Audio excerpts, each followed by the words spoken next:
rancangan Mau'izah di Duke TV. Bismillahirrahmanirrahim. Assalamualaikum warahmatullahi wabarakatuh.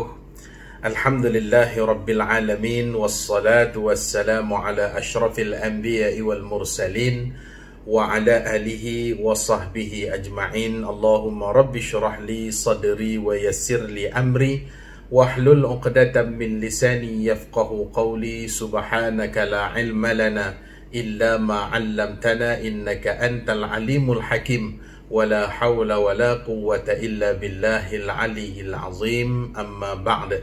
Sidang penonton, mudah-mudahan dirahmati Allah Subhanahu wa taala. Alhamdulillah, kita panjatkan syukur kehadrat Allah Subhanahu wa taala sekali lagi dapat bertemu bersama-sama dengan saya Ustaz Azhar Latif dalam rancangan Mau'izah, perkongsian sepanjang bulan Ramadan. Mudah-mudahan segala usaha kita, segala amal ibadat kita diterima oleh Allah Subhanahu wa taala dan diberikan ganjaran pahala di sisinya. Muslimin, muslimat, sidang penonton yang dirahmati Allah, sebelum kita terus membincangkan tajuk perbincangan kita pada hari ini, saya mengajak tuan-tuan dan puan-puan yang dirahmati Allah, jangan lupa bagi yang belum menekan butang subscribe, maka tekan butang subscribe dan tekan butang notification di samping berkongsi dengan rakan-rakan anda supaya mereka juga turut serta bersama-sama dengan kita bagi menerima ataupun mengambil maklumat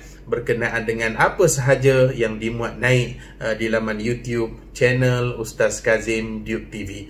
Muslimin, muslimat yang dirahmati Allah, Allah Subhanahu wa taala pernah berfirman di dalam Al-Quran, a'udzu billahi minasyaitonir rajim, وَلَنَبْلُوَنَّكُمْ بِشَيْءٍ مِّنَ الْخَوْفِ وَالْجُوعِ وَنَقْصٍ مِّنَ الْأَمْوَالِ وَالْأَنفُسِ وَالثَّمَرَاتِ وَبَشِّرِ الصَّابِرِينَ الَّذِينَ إِذَا أَصَابَتْهُمْ مُصِيبَةٌ قَالُوا إِنَّا لِلَّهِ وَإِنَّا إِلَيْهِ رَاجِعُونَ. Sadaqallahul azim.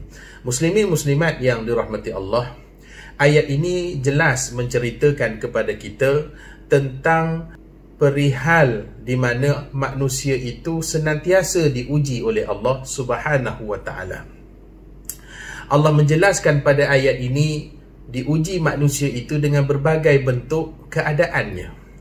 Ada yang diuji dengan nyawa, ada yang diuji dengan harta, ada yang diuji dengan pangkat dan darjatnya, ada yang diuji dengan kerjaya, dan berbagai bentuk ujian yang diberikan oleh Allah Subhanahu wa taala.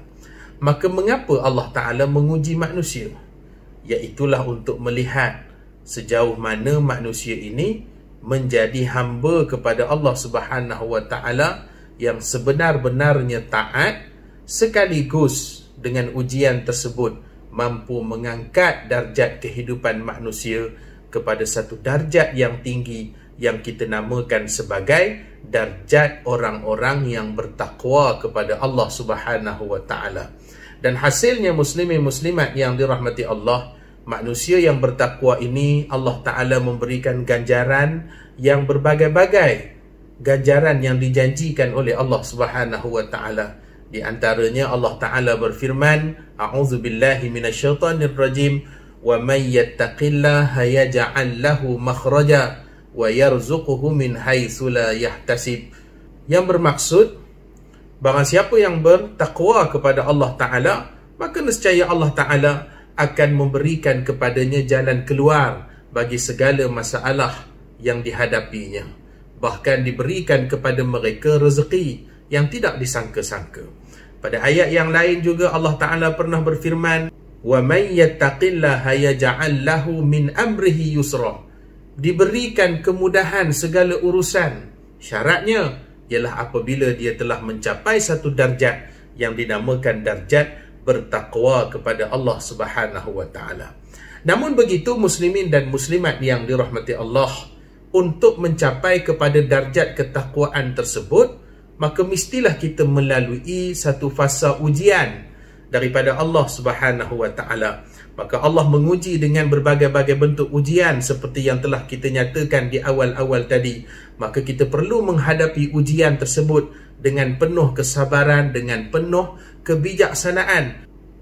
Mudah-mudahan dengan kita menghadapi segala ujian tersebut, maka menjadikan kita mampu dipilih oleh Allah sebagai manusia yang bertakwa kepada Allah Subhanahu wa taala. Kerana itu muslimin muslimat yang dirahmati Allah, ada beberapa nasihat-nasihat daripada para ulama yang membincangkan berkenaan dengan apakah perkara yang penting dalam kehidupan kita dalam kita nak mencapai darjat ketakwaan tersebut. Yang pertamanya muslimin muslimat yang dirahmati Allah, untuk menjadi manusia yang mampu menghadapi ujian dan mampu mencapai darjat ketakwaan di sisi Allah Subhanahu wa taala, iaitulah apabila dia menjadi seorang yang pandai menahan hatinya dalam melakukan atau dalam melaksanakan perkara-perkara agama.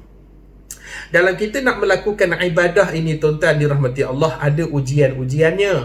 Kadang-kadang tuan-tuan yang dirahmati Allah, dalam keadaan kita seronok melakukan sesuatu ibadat, kadang-kadang berlaku di hadapan pandangan kita perkara-perkara yang kita rasa salah ni dia buat, itu tak betul, ini tak betul. Namun begitu tuan-tuan dirahmati Allah, bagaimana kita nak menghadapi ujian yang Allah, sebab Allah Ta'ala nak uji kita sebagai orang yang tahu, bagaimana nak memberitahu pula ke orang yang melakukan kesilapan di hadapan kita ini.